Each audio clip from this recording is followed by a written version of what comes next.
Olá. Antes de nós nascermos, nós vivemos no céu.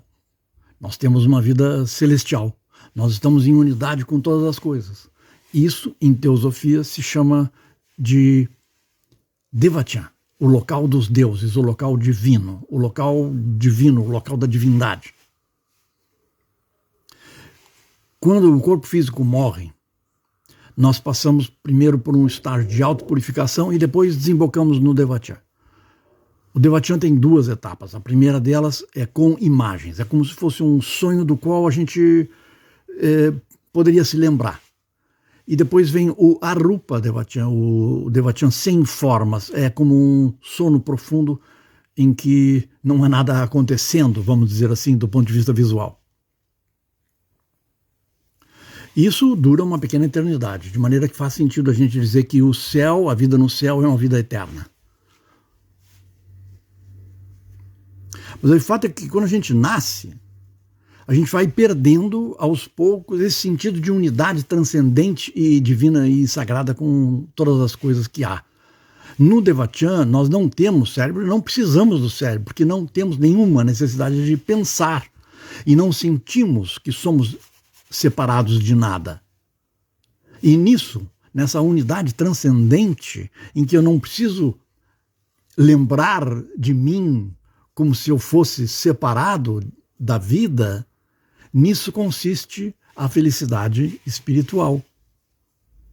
Os grandes sábios que vivem naturalmente, normalmente em nirvana e saem do nirvana para ajudar a humanidade com base no princípio da compaixão universal, os grandes sábios vivem no equivalente do Devachan, vivem no local divino, vivem sem consciência de que eles seriam seres separados. Eles só funcionam como seres separados quando estão num nível inferior de consciência.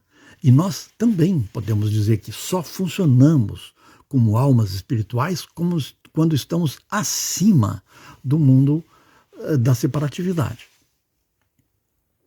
Há duas situações em que o ser humano experimenta esse nível de elevação espiritual, esse nível de existência celeste. Um é no Devachan, entre duas encarnações físicas, e o outro é no caso de atingir Samadhi, atingir Nirvana, atingir alguma coisa próxima de Nirvana, né? um estado de consciência superior em que se transcende o egoísmo da separação, ou a separação do egoísmo, que é a ilusão de que a vida não está em unidade. Quando nós nascemos, nós começamos a cair na ilusão da separatividade e começamos a perder gradualmente o sentido de união primordial com toda a vida, que é a característica do período entre duas vidas físicas e que ainda se mantém durante a gravidez que vai dar lugar ao nosso nascimento físico.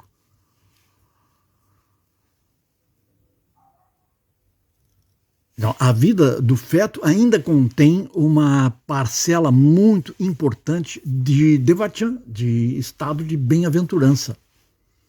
Perde-se essa bem-aventurança ao nascer, mas a criança recém-nascida ainda é uma bênção para os pais, ainda vive num mundo abençoado e ainda vive num mundo pré-diferenciação da vida. Ela está em unidade com todas as coisas. Ela vai ganhando um discernimento que a capacita para viver no mundo da separatividade pouco a pouco.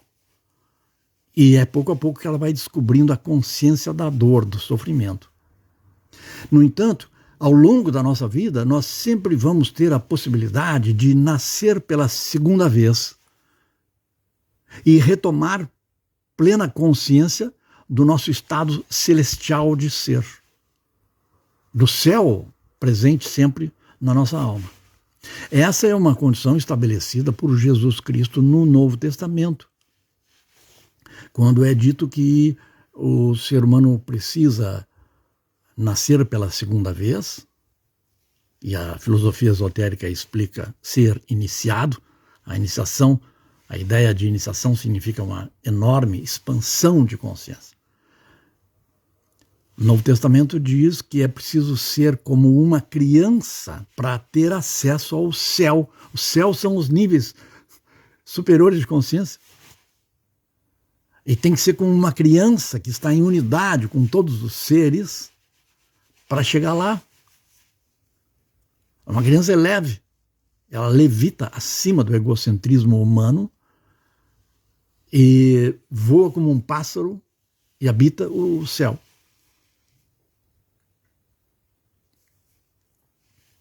O caminho iniciático, o caminho da sabedoria, consiste exatamente em assumir a consequência pelo nosso sofrimento aqui no mundo da separatividade e tomar providências para que a gente se eleve até o mundo celeste. O caminho para isso é o caminho do autoesquecimento através da percepção de que nós vivemos na presença divina, na presença da lei divina, da lei universal. E o caminho é o caminho do dever. Quando nós lembramos do nosso dever espiritual, quando nós recuperamos a consciência do nosso dever para com a nossa alma espiritual, ou para com Mestre Jesus, ou para com o mundo divino, Deus, o santo da nossa devoção, e assim sucessivamente, quando nós recuperamos o sentido de dever para com algo que é maior do que nós, para algo que é eterno, que é infinito, ou para com a nossa própria alma, esse dever nos liberta da ilusão da autoimportância, que é resultado da ilusão da separatividade. Se eu me sinto separado dos outros seres, então eu sou importante. Se eu me sinto em unidade com os outros seres, então eu não tenho importância pessoal. Assim, o vaidoso é um coitado que tem a impressão de que está separado da vida e por estar dolorosamente sofrendo da ilusão de que está separado da vida, ele vive a dolorosa ilusão de que ele tem importância. Então ele pensa, eu sou extremamente importante, mas por que os outros não veem a minha importância, hein? Os outros não veem a importância dele porque ele não é importante. Porque ninguém é importante do ponto de vista separado, do ponto de vista pessoal. As pessoas passam, a importância fica. Importante é a vida do todo, é a vida da alma espiritual que não nasce e não morre. Ou seja, o eu inferior é um personagem provisório de que se reveste o eu superior durante uma vida física.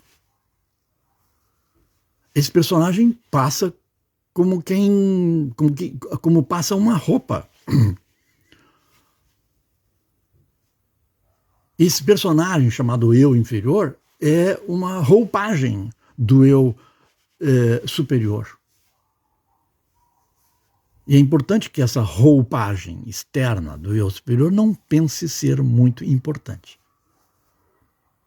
E o caminho do autoesquecimento, quando bem trilhado, não é o caminho de um autoesquecimento inconsciente. Não.